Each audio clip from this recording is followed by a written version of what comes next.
जुलूम कर देलकै। देखिए लोग मिथिलावासी। मिथिला की आवाज, सच का आईना। आप देख रहे हैं मिथिला दर्पण। नमस्कार दोस्तों, मैं कृष्णा कुमार झा सच, सरोकार और जनहित की खबरों के साथ हाजिर हूं। आइए नजर डालते हैं आज की बड़ी खबर पर, जो आपके जीवन, आपके समाज और हमारी मिथिला से सीधी जुड़ी है।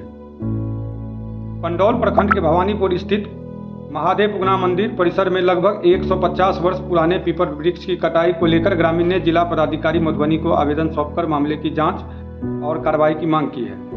ग्रामीण ने अपने आवेदन में यह भी आरोप लगाया है कि वर्तमान मंदिर समिति का कार्यकाल दिसंबर 2025 में समाप्त हो चुका है। इसके बावजूद समिति कार्य कर रही है। आवेदन के अनुसार नई समिति के गठन के लिए बिहार राज्य धार्मिक न्यास परिषद पटना को प्रस्ताव भेजा गया है, जो अभी विचाराधीन है।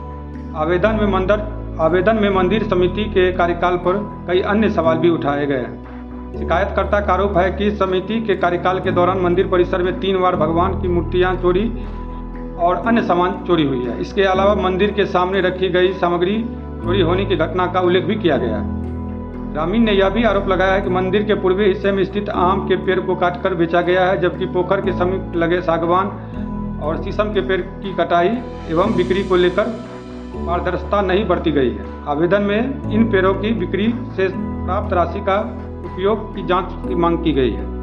शिकायतकर्ता ने मंदिर की वित्तीय व्यवस्था, प्रशासनिक कार्यप्रणाली की निष्पक्ष जांच कर दोषी पाए जाने वाले के विरुद्ध कार्रवाई की मांग की है। हालांकि आवेदन में लगाए गए आरोप पर मंदिर समिति की ओर से अभी तक कोई आधिकारिक प्रतिक्रिया नहीं आई है। मामले की सच्चाई प्रशासनिक जांच के बाद ही स्पष्ट हो सकेगी। बात करते हैं प्रफुल्ल झा जी से। जुलूम कर देलकै। देखिए लोग मिथिलावासी। हे महादेव, कोन काज भेल एतऽ? विष्णु पर पेड़ पर निवास हुआ बरगद के पेड़, ओकरा अत्याचारी सब काटि कऽ नाश कऽ देलक। कतेक जीव जंतु के एतऽ बास होइ छलै, कतेक यात्री सब आबि कऽ एतऽ ठहरै छलै, छाया के स्वाद लै छलै। आइ जुलूम भऽ गेल। हे महादेव, ई अहाँके स्थान में की भऽ रहल है, एकर न्याय अहीं करू। धन्यवाद मिथिलावासी। उल्लेखित सभी आरोप जिला पदाधिकारी को दिए गए आवेदन पर आधारित है। इन आरोपों को स्वतंत्र पुष्टि अभी नहीं हुई है।